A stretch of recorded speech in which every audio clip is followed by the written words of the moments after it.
Hello student, today I will explain chapter 5 quality from the Honeydew textbook. This chapter is written by John Galsworthy. I have sent you about the writer. You can read from there. I will explain what is the chapter. This chapter is related to the Mr. Gassler, and Gassler was from German, but he settled in London. He was a good artist. It's related to the making a shoes. And in this chapter, when you start the reading, before you read is given that can a shoes maker be called an artist? We can say yes. Why? Because artists always think about something new and create something about imaginary based things. So we can say that here the Mr. Gassler is also a artist.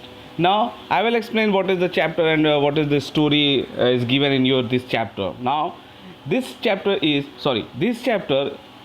related to the shoes maker. The name of the shoes maker of जेस्लर बंधु. जेस्लर बंधु जो था वो shoes बनाते थे, और writer जो John गैल्सवर्दी हैं वो उनको बहुत सालों से जानते थे. क्योंकि वो ये बंधु जो हैं ये उनके फादर के लिए भी शूज़ बनाया करते थे. मिस्टर जैसलर अपने बड़े भाई के साथ लंदन की अपनी शॉप में रहते थे. शॉप की कोई भी आइडेंटिटी नहीं थी, बस ये जेस्लर बंधुओं के नाम से जानी जाती थी. वे आदेश मिलने पर ही जूते बनाते थे. If they have demanded someone, they have make and given them. इस बार राइटर ने मिस्टर जैसलर से पूछा कि क्या उनको अलग अलग नाप साइज़ के पैरों के लिए जूते बनाना थोड़ा बुरा नहीं लगता है. उस व्यक्ति ने एक भारी भरकम जर्मन प्रोनाउंसिएशन में जवाब दिया, तो यह एक कला है. और उसने जवाब क्या दिया कि no, this is a art. ये तो एक कला है शूज़ बनाना अलग अलग साइज़ के. ज़्यादातर समय मिस्टर जैसलर जूते बनाने के काम में लगे रहते थे और अपने ग्राहकों से बात नहीं करते थे. उनके अपने साथ काम में प्रयोग होने वाले प्रत्येक सामान से उनको बहुत ही लगाव था.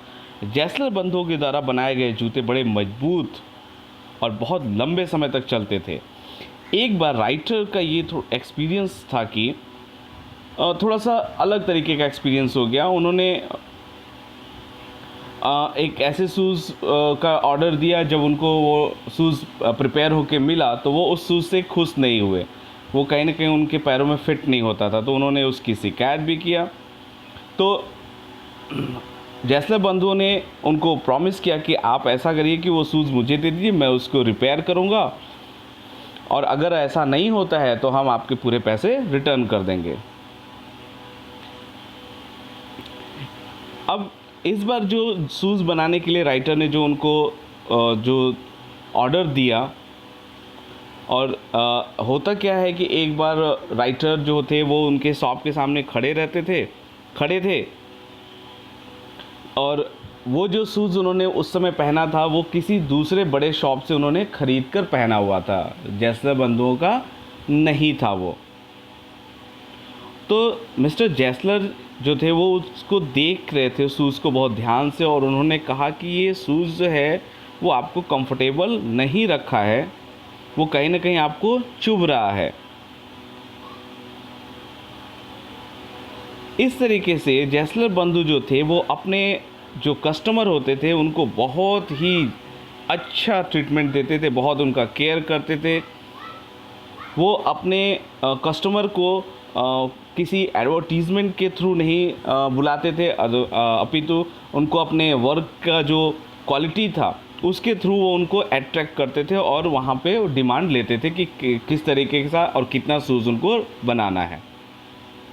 अब यहाँ पर जो जैसलर बंधु थे उनको जो दूसरे मार्केट में जो शूज़ मेकर थे, जो बड़ी बड़ी कंपनियाँ थीं, उनसे कहीं ना कहीं उनको फ़ाइट करना पड़ता था. क्योंकि अगर इनकी क्वालिटी अच्छी थी बट एडवर्टीज़मेंट नहीं था, वहीं जो दूसरी बड़ी कंपनियां थी उनकी क्वालिटी अच्छी नहीं थी लेकिन एडवर्टीज़मेंट बहुत अच्छा वो करते थे, जिससे कि वो कस्टमर को अट्रैक्ट कर लेते थे. इसी कारण से जो मिस्टर जैसलर जैसे लोग अपना जो बिजनेस था वो खो रहे थे धीरे धीरे। तो राइटर ने ऐसी बात फर्स्ट टाइम सुनी और उसने मिस्टर जैसलर के लिए बहुत ही अफसोस हुआ। उन्होंने कई सारे शूज़ का ऑर्डर दिया। जब ऑर्डर दे दिया तो आफ्टर सम मंथ्स वो वहाँ पे विज़िट करने जाते हैं। तो वो देखते क्या है कि मिस्टर जैसलर की जगह उनका भाई उस शॉप पे बैठा हुआ था। तो जब वो इंक्वायरी करते हैं तो उन्हें पता चलता है कि इनका बड़ा भाई तो इस दुनिया में रहा है नहीं, वो तो मर चुका है।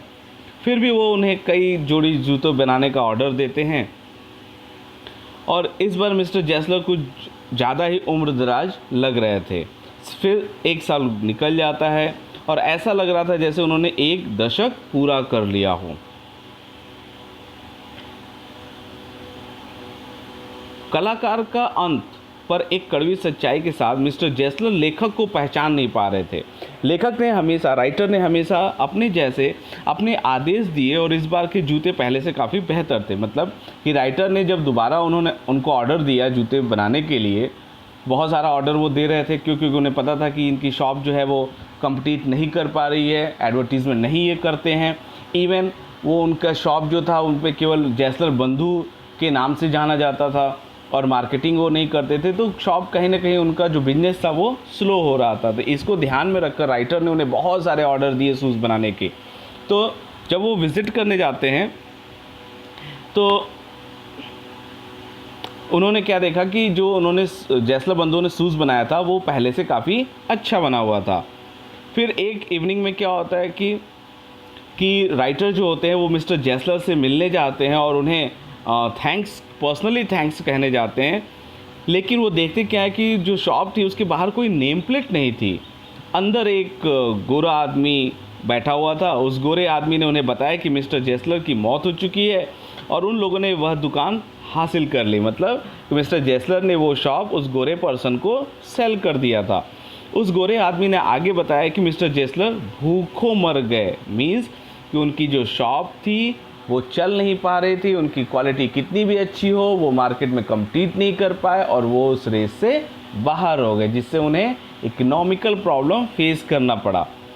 उन्होंने सारे जूते हमेशा स्वयं ही बनाए थे और कभी भी किसी को उन्हें छूने नहीं दिया था।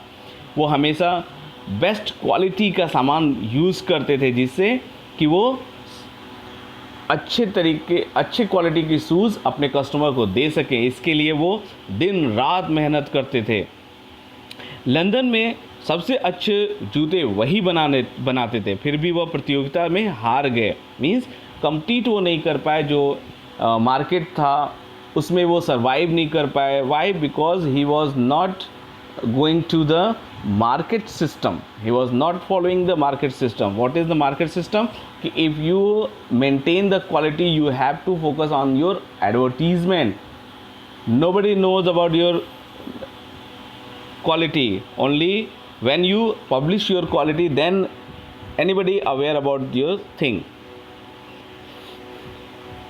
वो जो जैसलर बंधु थे कंपटीशन में वो बाहर हो गए थे और जो भी वो कमाते थे वह दुकान का किराया भरने में और अच्छे क्वालिटी के जो मटेरियल्स होते थे उनको ख़रीदने में वो खर्च कर देते थे। वे अपने जो भोजन को भी काम पूरा करने के चक्कर में छोड़ जाते थे ताकि जूतों का जो जोड़ा वो समय पर तैयार किया जा सके। So we can say here yes mister Gessler Bandhus were a artist and a good shoes maker। और वो शूज़ मेकर जो थे वो कंपटीशन से बाहर क्यों हो गए? क्योंकि उन्होंने कहीं ना कहीं एडवर्टीज़मेंट या जो मार्केटिंग का फंडा होता है उसको कहीं ना कहीं उन्होंने फॉलो नहीं किया।